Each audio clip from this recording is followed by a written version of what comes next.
इस साल ग्लोबल मंदी की जो आशंका जताई जा रही थी वो केवल वैश्विक सुस्ती तक ही थमने का अनुमान है। इसकी वजह है अमेरिका में अब मंदी की आशंका खारिज हो गई है। उल्टा वहां विकास की दर को लेकर अब पूर्वानुमानों में बढ़ोतरी दिखाई जा रही है। दरअसल OECD ने पूर्वानुमान जताया है कि उम्मीद से ज्यादा मजबूत अमेरिकी अर्थव्यवस्था इस साल वैश्विक मंदी को काबू में रखने में मदद कर रही है, लेकिन कमजोर चीनी अर्थव्यवस्था अगले साल आर्थिक रिकवरी के रास्ते में बड़ा ब्रेकर साबित हो सकती है। हालांकि अमेरिका के मजबूत प्रदर्शन ने दुनिया को इस साल मंदी से तो बचा लिया है, लेकिन इसके बावजूद EU और दूसरी प्रमुख अर्थव्यवस्थाओं के कमजोर प्रदर्शन के असर से आर्थिक सुस्ती का साया गहरा गया है। OECD के मुताबिक पिछले साल ग्लोबल विकास दर 3.3% रही थी, लेकिन इस साल वैश्विक ग्रोथ सुस्त होकर 3% रह सकती है।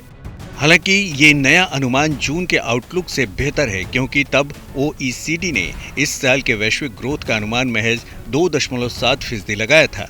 लेकिन अब 2023 के ग्रोथ अनुमान में सुधार के बाद 2024 के लिए विकास दर का अनुमान 2.9% से घटाकर 2.7% कर दिया गया है।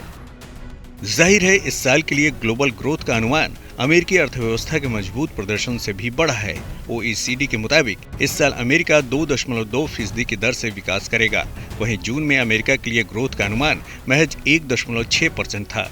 लेकिन अगले साल अमेरिका की विकास दर धीमी होकर 1.3% रहने की आशंका है। फिर भी ये आंकड़ा जून के 1% के मुकाबले ज्यादा है। अमेरिकी अर्थव्यवस्था के इस बेहतर प्रदर्शन ने ग्लोबल इकोनॉमी को यूरोजोन, चीन और जर्मनी में लगे झटके से उबरने में मदद की है। वहीं चीन को लेकर OECD का मानना है कि चीनी अर्थव्यवस्था इस साल 5.1% के मुकाबले अगले साल 4.6% की दर से विकास करेगी। OECD ने जून में चीन की विकास दर का इस साल का अनुमान 5.4% और अगले साल के लिए 5.1% लगाया था। OECD के मुताबिक कोविड-19 प्रतिबंधों को हटाने के बाद जो फायदा चीन को मिला था वो अब सुस्त होने लगा है। इसके साथ ही चीन में रियल एस्टेट संकट लगातार गहराता जा रहा है।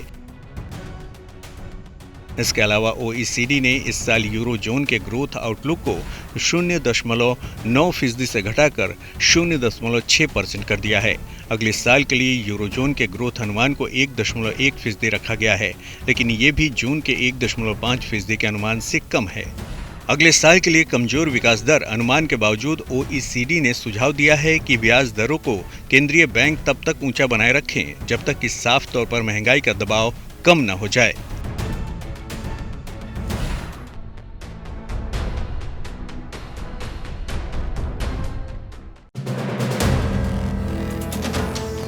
वीडियो पसंद आया तो हमें लाइक, कमेंट, शेयर और सब्सक्राइब जरूर करें।